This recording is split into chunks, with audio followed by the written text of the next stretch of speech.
नमस्कार विद्यार्थी मित्र, मी प्राध्यापक डॉक्टर तुकाराम फिसपिसे, समाजशास्त्र विभाग प्रमुख, श्री शिवाजी महाविद्यालय परभणी।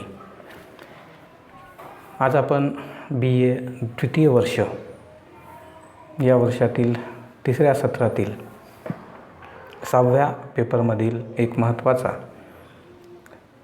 चॅप्टर आपण पाहणार आहोत, प्रकरण आपण अभ्यासणार आहोत। या पेपरमध्ये आपण मानवी हक्काविषयी चर्चा करणार आहोत। या मानवी हक्काची प्रस्तावना थोडक्यात या पहिल्या चॅप्टरमध्ये आपण पाहणार आहोत। मानवी हक्क म्हणजे काय आहेत, मानवी हक्काची व्याख्या काय आहे, मानवी हक्काची गरज काय आहे, महत्त्व काय आहे, मानवी हक्काचा विकास कसा होत गेला, या काही गोष्टींचा आढावा यामध्ये आपण घेणार आहोत। विद्यार्थी मित्र, मानवी हक्क ही एक आजच्या काळामध्ये महत्त्वाची मानली जाणारी संकल्पना आहे। जागतिक पातळीवर या संकल्पनेला आज मोठ्या प्रमाणावर महत्त्व प्राप्त झालेलं आपल्याला दिसून येतं। मानवी हक्क आज जगातील सर्वच व्यक्तींना, मग ती व्यक्ती स्त्री असो किंवा पुरुष असो किंवा कोणत्याही धर्माची, पंथाची वा लिंगाची ती व्यक्ती असो, त्या व्यक्तीला हे हक्क, अधिकार प्रदान केलेले आपल्याला दिसून येतात। माणूस म्हणून व्यक्तीला काही हक्क, अधिकार आवश्यक असतात। ज्या हक्क अधिकारामुळं व्यक्तीला जीवन चांगल्या पद्धतीनं जगता येतं किंवा ती व्यक्ती चांगल्या पद्धतीनं जीवन जगू शकते। म्हणून व्यक्तीला चांगल्या पद्धतीचं जीवन जगता यावं, व्यक्तीला तिच्या सर्व गरजांची पूर्तता करता यावी, व्यक्तीला तिचा सर्वांगीण विकास करता यावा, यासाठी जन्मतः काही हक्क, अधिकार प्रदान केलेले आपल्याला दिसून येतात। जन्मतः ते अधिकार, हक्क मिळालेले दिसून येतात। म्हणून या मानवी हक्काला नैसर्गिक हक्क असंही म्हटलं गेलेलं आपल्याला दिसून येतं, कारण जन्मतःच ते व्यक्तीला मिळालेले आपल्याला दिसून येतात। असं जरी असलं तरीही हे हक्क, अधिकार संयुक्त राष्ट्रसंघाच्या जाहीरनाम्यानुसार व्यक्तीला मिळालेले दिसून येतात। कोणत्याही देशाचा व्यक्ती असो, त्या व्यक्तीला त्या कायद्यानुसार काही हक्क, अधिकार प्रदान केलेले आपल्याला दिसून येतात, दिलेले दिसून येतात। त्या 1948मध्ये जो जाहीरनामा प्रसिद्ध करण्यात आलेला आहे, त्या जाहीरनाम्यानुसार कोणत्याही राज्याला, कोणत्याही देशाला जन्माला येणाऱ्या प्रत्येक व्यक्तीला काही हक्क, अधिकार हे द्यावेच लागतात, प्रदान करावेच लागतात। भारतीय समाजामध्ये सुद्धा आपण पाहतो की राज्यघटनाकारांनी या जाहीरनाम्यानुसार व्यक्तीला काही हक्क, अधिकार प्रदान केलेले आपल्याला दिसून येतात। या मानवी हक्काचं महत्त्व व्यक्तीच्या दृष्टिकोनातून अधिक आहे, कारण हे हक्क, अधिकार जर व्यक्तीला मिळाले नाहीत किंवा चांगल्या पद्धतीनं व्यक्तीला ते प्राप्त मिळाले नाहीत, तर व्यक्ती माणूस म्हणून जीवन जगू शकत नाही किंवा तिला आपला सर्वांगीण विकास करता येत नाही। म्हणून मानवी हक्क, अधिकार अत्यंत महत्त्वपूर्ण असलेले आपल्याला दिसून येतात। हे मानवी हक्क, अधिकार नेमके काय आहेत किंवा त्या मानवी हक्काला नेमकं काय म्हटलं जातं, त्याचा मानवी हक्क नेमके काय आहेत, ह्याची व्याख्या करण्याचा प्रयत्न वेगवेगळ्या विचारवंतांनी केलेला आपल्याला दिसून येतो। त्या काही विचारवंताच्या व्याख्यांचा आपण आढावा या ठिकाणी घेणार आहोत। त्यामध्ये पहिली व्याख्या आहे मॅकफर्लेन या विचारवंतानं केलेली। ढबळमानानं आपण मानवी हक्क म्हणजे माणसाला जीवन जगण्यासाठी जन्मतः जे प्राप्त झालेले अधिकार आहेत, हक्क आहेत, ते हक्क म्हणजे मानवी हक्क असं म्हणतो। परंतु अनेक विचारवंतांनी शास्त्रीय दृष्टिकोनातून त्या मानवी हक्काचा अर्थ सांगण्याचा प्रयत्न आपापल्या व्याख्येच्या माध्यमातून केलेला दिसून येतो। त्याच्यामध्ये पहिली व्याख्या आहे मॅकफर्लेन या विचारवंतानं केलेली। मानवी हक्क हे असे नैतिक अधिकार आहेत जे प्रत्येक स्त्री आणि पुरुषाला माणूस या नात्याने प्राप्त झालेले आहेत। या विचारवंताने मानवी हक्काला काय म्हटलेलं आहे बघा, नैतिक अशा प्रकारचे अधिकार जे प्रत्येक स्त्री आणि पुरुषाला माणूस या नात्यानं प्राप्त झालेले आहेत. माणूस म्हणून जगण्यासाठी व्यक्तीला हे हक्क अधिकार दिलेले दिसून येतात किंवा माणूस म्हणून व्यक्तीला जे अधिकार हक्क प्राप्त झालेले आहेत आणि जे नैतिक स्वरूपाचे आहेत त्या अधिकारांना त्यांनी मानवी हक्क असं म्हटलेलं आपल्याला दिसून येतं. आता माणूस या नात्याने म्हणजे काय, बऱ्याचदा आपण पाहतो की समाजामध्ये व्यक्तीला तिला जे माणूस म्हणून हक्क आपण द्यायला पाहिजे ते देत नाहीत, ते त्याला मिळत नाहीत. एक माणूस म्हणून त्याला ज्या ज्या काही हक्काची आवश्यकता आहे, अधिकाराची आवश्यकता आहे, असे सर्व प्रकारचे अधिकार, उदाहरणार्थ त्याच्यामध्ये स्वातंत्र्याचा हक्क आला, अधिकार आला, समतेचा हक्क आहे, अधिकार आहे, किंवा धर्मस्वातंत्र्याचा हक्क अधिकार आहे, किंवा अशाच प्रकारचे वेगवेगळे जे की त्याला जीवन जगण्यासाठी महत्त्वाचे आहेत, माणूस म्हणून त्याला जीवन जगण्यासाठी अत्यंत महत्त्वाचे आहेत, अशा प्रकारच्या हक्कांना मॅकफर्लेन यांनी काय म्हटले, मानवी हक्क असं म्हटलेलं आपल्याला दिसून येतं. म्हणून या हक्कांना नैतिक स्वरूपाचे हक्कही म्हटलं गेलेलं आपल्याला दिसून येतं. नैतिक म्हणजे थोडक्यात चांगल्या प्रकारचे, व्यक्तीच्या दृष्टिकोनातून चांगले अशा प्रकारचे हक्क, अधिकार म्हणून या अधिकाराकडे पाहिलं गेलेलं आपल्याला दिसून येईल. दुसरी व्याख्या केलेली आहे रँडम शब्दकोशामध्ये. मानवी हक्क नेमकं कशाला म्हणायचे, त्यामध्ये म्हटलेलं आहे, मानव अधिकार म्हणजे व्यक्तीला जन्माने प्राप्त झालेले असे अधिकार की जे व्यक्तीला सन्मानाने जीवन जगण्यासाठी अत्यावश्यक आहेत. व्यक्तीला जीवन जगण्यासाठी जे हक्क अधिकार दिलेले आहेत ते हक्क अधिकार कशासाठी महत्त्वाचे आहेत, तर व्यक्तीला सन्मानानं जीवन जगण्यासाठी ते महत्त्वाचे आहेत.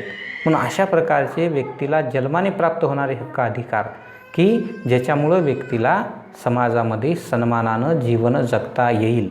उदाहरणार्थ आपल्याला जर हे हक्क अधिकार दिले नाही तर व्यक्तीला सन्मानानं जीवन जगता येणार नाही. उदाहरणार्थ एखादा स्वातंत्र्याचा हक्क आहे, अधिकार आहे, तोच व्यक्तीला जर मिळाला नाही तर व्यक्तीला सन्मानानं जीवन जगता येणार नाही. व्यक्ती पारतंत्र्यामध्ये जीवन जगू शकते किंवा शोषणाविरुद्धचा हक्क अधिकार मिळाला नाही तर त्याला वेठबिगार म्हणून काम करावं लागेल, त्याला वेठबिगार म्हणून, गुलाम म्हणून जीवन जगावं लागेल, तिथं त्याला सन्मानानं जीवन जगता येणार नाही. म्हणून अशा प्रकारचे हक्क अधिकार की जे व्यक्तीला जन्मानं प्राप्त झालेले आहेत आणि जे व्यक्तीच्या सन्मानाच्या दृष्टिकोनातून अत्यंत महत्त्वाचे आहेत किंवा महत्त्वाचे मानले जातात, अत्यावश्यक मानले जातात, अशा प्रकारच्या हक्कांना, अधिकारांना मानवी हक्क असं म्हटलेलं आहे. अशी व्याख्या या शब्दकोशामध्ये केलेली आपल्याला दिसून येते. तिसरी आणि महत्त्वाची व्याख्या आहे मॉरिस क्रॅटसन यांनी केलेली. त्यात ते म्हणतात की मानव अधिकार हे स्वातंत्र्याचे सर्वोच्च आणि पवित्र अधिकार असून त्याचे उल्लंघन राज्याला करता येत नाही. इथं त्यांनी मानवी अधिकाराला काय म्हटले, स्वातंत्र्याचं सर्वोच्च आणि पवित्र अशा प्रकारचे अधिकार, म्हणजे सर्वोच्च अशा प्रकारचे ते अधिकार आहेत. आता सर्वोच्च अशा प्रकारचे अधिकार आहेत, पवित्र अशा प्रकारचे अधिकार आहेत, पण त्या अधिकाराचं उल्लंघन राज्याला सुद्धा करता येऊ शकत नाही. म्हणजे असे अधिकार जे पवित्र आहेत, जे महत्त्वाचे आहेत, सर्वोच्च आहेत, परंतु त्याचं उल्लंघन कोणत्याही राज्याला करता येऊ शकत नाही किंवा राज्य त्याचं उल्लंघन करू शकत नाही. अशा प्रकारचे हक्क, अधिकार हेच खऱ्या अर्थानं मानवी हक्क अधिकार म्हणून ओळखले गेलेले आपल्याला दिसून येतात. एकूणच जर पाहायचं झालं तर ह्या तिन्ही व्याख्येवरून आपल्याला असं दिसून येतं की व्यक्तीला जीवन जगण्यासाठी जे अत्यावश्यक महत्त्वाचे अधिकार आहेत, जे अधिकार त्याला जन्माने मिळतात, प्राप्त होतात, ते अधिकार, ते हक्क हे मानवी हक्क म्हणून ओळखले जातात किंवा मानवी अधिकार म्हणून ओळखले जातात. अशा प्रकारचे आपल्याला एक ढोबळमानाने व्याख्या या सर्व व्याख्येवरून करता येईल. आता मानवी हक्क अधिकार कशासाठी आवश्यक आहेत, त्याची आवश्यकता काय आहे किंवा ते महत्त्वाचे का आहेत, याचा थोडक्यात आपण आढावा घेऊयात. थोडक्यात अगोदरच म्हटले की मानवी हक्काला आधुनिक काळामध्ये महत्त्वाचं स्थान प्राप्त झालेलं आहे. जागतिक स्तरावर आज मानवी हक्क आयोगाची स्थापना केलेली दिसून येते. आपल्या देशामध्ये सुद्धा मानवी हक्क आयोगाची स्थापना करण्यात आलेली दिसून येते. आज प्रत्येक व्यक्तीच्या हक्काची खऱ्या अर्थानं काळजी राज्याकडून घेण्याचा प्रयत्न केला गेलेला आपल्याला दिसून येतो. त्याचं कारण काय, कारण ते हक्क अधिकार त्या व्यक्तीच्या दृष्टिकोनातून अत्यंत महत्त्वाचे असलेले आपल्याला दिसून येतात.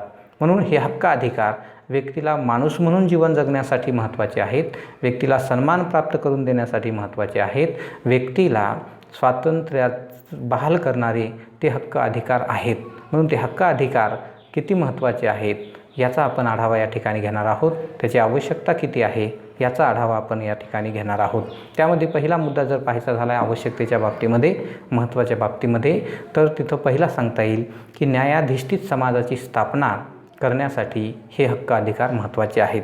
समाजामध्ये आपण पाहतो, जर आपल्याला समाजात समान अशा प्रकारचा न्याय प्रस्थापित करायचा असेल, न्यायाधिष्ठित समाज व्यवस्था अस्तित्वात जर आणायची असेल, तर अशा प्रकारचे हक्क अधिकार आपल्याला अत्यंत आवश्यक आहेत. कारण व्यक्तीला हे अधिकार हक्क दिल्याशिवाय समाजात न्यायावर आधारित, न्यायाधिष्ठित अशा प्रकारची समाजव्यवस्था अस्तित्वात येणार नाही. कारण आजपर्यंत आपण पाहिले की समाजातील एखादा वर्ग दुसऱ्या एखाद्या वर्गाचे हक्क अधिकार हिरावून घेत होता आणि त्याच्यामुळे समाजामध्ये कायम विषमता दिसून येत होती. विषमतावादी अशा प्रकारची समाजव्यवस्था निर्माण झालेली होती आणि अशा व्यवस्थेमध्ये एका वर्गाला वेगळ्या स्वरूपाचा न्याय तर दुसऱ्या वर्गासाठी वेगळ्या प्रकारचा न्याय अशा प्रकारचं सूत्र ठरलेलं होतं. म्हणून विषमतावादी अशा प्रकारची जर रचना आपल्याला बदलायची असेल आणि समाजामध्ये न्यायावर आधारित अशा प्रकारची जर समाज रचना निर्माण करायची असेल, व्यवस्था जर आणायची असेल, तर त्याच्यासाठी आपल्याला मानवी अधिकार अत्यंत महत्त्वाचे असलेले दिसून येतात. म्हणून न्यायाधिष्ठित समाजाची स्थापना करायची असेल, सर्वांना समान अशा प्रकारचा न्याय देणारी व्यवस्था जर आपल्याला निर्माण करायची असेल, तर मानवी अधिकार आवश्यक आहेत असं आपल्याला म्हणता येईल. दुसरा आहे युद्ध, लढाई आणि संघर्षाला आळा घालण्यासाठी समाजामध्ये आपण पाहिले की कायमच दोन वर्गामध्ये, दोन टोळ्यामध्ये संघर्ष निर्माण झालेले दिसून येतात. दोन समूहामध्ये संघर्ष कायमच निर्माण झालेला दिसून येतो आणि याच्यामध्ये एक महत्त्वाची गोष्ट असते ती म्हणजे काहीतरी मिळवायचं. काही मिळवायचं म्हणजे त्याचा भूप्रदेश असेल किंवा एखाद्या व्यक्तीचे हक्क असतील, अधिकार असतील, हे सर्व मिळवणं यामधून खऱ्या अर्थानं होत असतं. म्हणून व्यक्तीला जर त्याचे हक्क दिले, अधिकार जर दिले, तर आपोआपच या संघर्षाला, या लढाईला आळा बसेल. कारण प्रत्येकाला आपापले अधिकार, हक्क प्रदान केल्यामुळं जो संघर्ष या ठिकाणी निर्माण होतो, तो संघर्ष दूर करण्यासाठी खऱ्या अर्थानं मदत झालेली आपल्याला दिसून येईल. कारण जर अधिकार, हक्क व्यक्तीला दिले तर भांडत बसण्याची गरज पडणार नाही. कारण आजपर्यंतचा इतिहास आपण जर पाहिला तर माणसाने आपले हक्क, अधिकार मिळवण्यासाठी लढाया केलेल्या आहेत, संघर्ष केलेला आपल्याला दिसून येतो. म्हणून त्या व्यक्तीला अशा प्रकारचे हक्क, अधिकार जर आपण दिले तर समाजातील लढाया समाप्त होतील, संघर्षही समाप्त झालेला दिसून येईल किंवा त्याला कुठेतरी आळा बसलेला आपल्याला दिसून येईल. म्हणून आळा घालायचा असेल लढाईला, युद्धाला आणि संघर्षाला, तर त्यासाठी आपल्याला हे हक्क, अधिकार अत्यंत महत्त्वपूर्ण असलेले दिसून येतात. पुढचा महत्त्वाचा मुद्दा आहे तो म्हणजे भेदभाव आणि सामाजिक अन्यायाचं निर्मूलन करण्यासाठी समाजामध्ये सामाजिक अधिकार जर व्यक्तीला प्रदान करण्यात आले तर भेदाभेदाची भावना दूर होण्यास मदत होईल किंवा समाजामध्ये एकमेकावर जो अन्याय, अत्याचार केला गेलेला आपल्याला दिसून येतो, तो दूर होण्यास या सामाजिक अधिकारामुळे, मानवी अधिकारामुळे मदत झालेली आपल्याला दिसून येईल. कारण समाजात आपण पाहिले की कायमच विषमतावादी अशा प्रकारची व्यवस्था राहिलेली आहे आणि या व्यवस्थेमध्ये कनिष्ठ वर्गावर सातत्याने किंवा जे दुर्बल आहेत, मागास व्यक्ती आहेत, अशांवर कायमच अन्याय, अत्याचार होत आलेला आपल्याला दिसून येतो.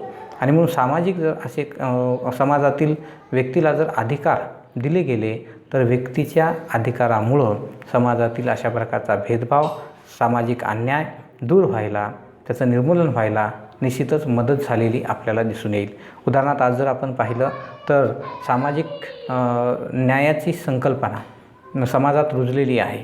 समाजात व्यक्तीला, स्त्री पुरुषांना त्यांचे हक्क, अधिकार मिळालेले आहेत आणि त्याच्यामुळं जो स्त्री पुरुष अशा प्रकारचा समाजात विषमता दिसून येत होती, भेदभाव केला जात होता, तो दूर व्हायला, त्या भेदभावाचं निर्मूलन व्हायला आज खऱ्या अर्थानं मदत झालेली दिसून येते. म्हणून भेदभाव आणि सामाजिक अन्याय हे मानवी अधिकारामुळंच दूर होऊ शकतात, त्यांचं निर्मूलन होऊ शकतं. त्या दृष्टिकोनातून मानवी अधिकार अत्यंत महत्त्वाचे आहेत. जातीभेदाचं निर्मूलन करण्यासाठी सुद्धा मानवी अधिकार अत्यंत महत्त्वाचे आहेत. भारतीय समाजव्यवस्था ही कायमच जातीवर आधारित राहिलेली आहे. यामुळे समाजामध्ये विषमता मोठ्या प्रमाणावर निर्माण झालेली आपल्याला दिसून येते आणि याच्यामुळं एक जात दुसऱ्या जातीवर कायमच अन्याय करत आलेली आपल्याला दिसून येते. त्या जातीचे हक्क अधिकार कायमच हिरावून घेत असताना आपल्याला दिसून येते आणि याच्यामुळं त्या जातीच्या विकासाला खऱ्या अर्थानं चालना मिळालेली आपल्याला दिसून येत नाही. म्हणून समाजातील जातीभेदाचं जर निर्मूलन आपल्याला करायचं असेल तर मानवी अधिकार अत्यंत आवश्यक आहेत. कारण या अधिकारामुळं सर्व व्यक्ती ह्या समान होतील. सर्व व्यक्तींना त्यांचे अधिकार हक्क दिल्यामुळं समाजातील जी भेदाभेदाची भावना आहे ती भावना कमी होण्यास निश्चितच मदत झालेली आपल्याला दिसून येईल. म्हणून जातीभेदाचं निर्मूलन करण्यासाठी सुद्धा हे हक्क अधिकार महत्त्वाचे आहेत. त्यानंतर महिला आणि बालकांच्या न्याय हक्काची प्रधानता. महिलांना आणि बालकांना न्याय हक्क प्रदान करायचे असतील तर त्याच्यासाठी मानवी अधिकाराची आवश्यकता आहे. समाजामध्ये आपण पाहतो की कायम स्त्रियांना समाजामध्ये दुय्यम अशा प्रकारचं स्थान दिलेलं दिसून येत होतं. तिला हक्कापासून अधिकारापासून वंचित ठेवण्यात आलेलं आपल्याला दिसून येत होतं आणि त्यामुळं समाजात स्त्रियांची अवस्था ही दयनीय अशा स्वरूपाची बनलेली होती.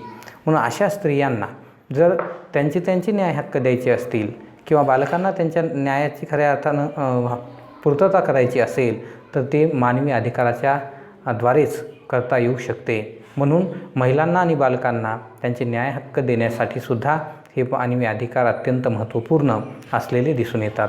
वर्चस्ववादाचे निर्मूलन. आताच म्हटलं होतं की समाजामध्ये सातत्याने युद्ध, लढाया आणि संघर्ष हा सुरू होता. कशासाठी? तर व्यक्तीचे हक्क अधिकार मिळवण्यासाठी किंवा एक व्यक्ती दुसऱ्या व्यक्तीच्या हक्क अधिकारावर हनन करत होती. म्हणून मानवी अधिकार जर असतील, मानवी अधिकार जर व्यक्तीला दिलेले असतील तर निश्चितच वर्चस्ववादाची जी काही भूमिका समाजामध्ये दिसून येते ती कमी व्हायला मदत झालेली आपल्याला दिसून येईल. कारण प्रत्येक व्यक्तीला तिचे हक्क अधिकार मिळाल्यामुळं व्यक्ती खऱ्या अर्थानं या ठिकाणी वर्चस्ववादापासून दूर राहण्यास मदत झालेली दिसून येते. त्यानंतर दारिद्र्य, अज्ञान आणि भ्रष्टाचाराचं निर्मूलन करण्यासाठी सुद्धा मानवी अधिकार अत्यंत महत्त्वाचे असलेले दिसून येतात. समाजामध्ये कायम आपण पाहतो की या मानवी अधिकाराच्या अभावामुळं काही व्यक्ती ह्या कायमच दारिद्र्यामध्ये असलेल्या दिसून येत होत्या किंवा त्यांना हक्क अधिकार नाकारल्यामुळं त्या कायम अज्ञानी असलेल्या दिसून येत होत्या. अज्ञानामध्ये मोठ्या प्रमाणावर राहिलेल्या दिसून येत होत्या आणि समाजामध्ये या मानवी हक्क अधिकाराच्या अभावामुळं भ्रष्टाचारसुद्धा मोठ्या प्रमाणावर फोफावलेला दिसून येत होता. या तिन्ही गोष्टीचं जर निर्मूलन करायचं असेल तर त्यासाठी व्यक्तीला तिचे हक्क अधिकार देणं अत्यंत महत्त्वाचं आहे. कारण व्यक्तीला जर जीवन जगण्याचा हक्क दिला, तिला जर शोषणाविरुद्ध जगण्याचा हक्क जर दिला, तिला स्वातंत्र्याचा हक्क दिला, समान संधीचा हक्क अधिकार जर दिला तर निश्चितच तिच्यामधलं अज्ञान दूर होईल, व्यक्तीचं दारिद्र्य दूर व्हायला मदत होईल आणि भ्रष्टाचाराचं प्रमाणसुद्धा कमी व्हायला मदत झालेली आपल्याला दिसून येईल. त्यानंतर आहे दुर्बलांना समान संधीची प्राप्ती करून देणं. समाजामध्ये आपण पाहतो की संधीची विषमता मोठ्या प्रमाणावर दिसून येते, असमानता मोठ्या प्रमाणावर दिसून येते. म्हणजे समाजामध्ये विशिष्ट वर्गांना विशेष संधी दिल्या जातात तर काही वर्गांना, काही लोकांना त्या संधीपासून दूर ठेवलं गेलेलं दिसून येतं आणि याचा फटका आपण पाहतो की समाजातील दुर्बल घटकांना मोठ्या प्रमाणावर बसलेला दिसून येतो. कायमच हे दुर्बल घटक या संधीपासून वंचित राहिलेले आपल्याला दिसून येतात. त्यांना विशेष अशा प्रकारच्या सुविधा, अधिकार हे कायमच दुर्लक्षित केले गेलेले आपल्याला दिसून येतात. अशा दुर्बलांना जर आपल्याला समान संधी प्राप्त करून द्यायची असेल तर ती मानवी अधिकाराच्या माध्यमातूनच देता येऊ शकते. म्हणून मानवी अधिकार जर व्यक्तीला जर दिले तर समाजातील दुर्बलांना खऱ्या अर्थानं समान संधी मिळवून देता येईल, प्राप्त करून देता येईल. म्हणून त्या दृष्टिकोनातून सुद्धा मानवी अधिकार हक्क हे अत्यंत महत्त्वपूर्ण असलेले दिसून येतात. आणि शेवटचा मुद्दा याच्यामध्ये आहे तो म्हणजे मानवी विकास करण्यासाठी. मानवाचा जर विकास आपल्याला करायचा असेल, सर्वांगीण अशा प्रकारचा विकास घडून आणायचा असेल तर त्यासाठी मानवी अधिकार हक्क अत्यंत महत्त्वाचे आहेत. आजच्या काळामध्ये स्त्रियांचा जो सर्वांगीण विकास झालेला आपल्याला दिसून येतो त्याच्या मुळाशी मानवी अधिकार. जर स्त्रियांना मानवी अधिकार मिळाले नसते तर स्त्रियांचा विकास घडून आला नसता.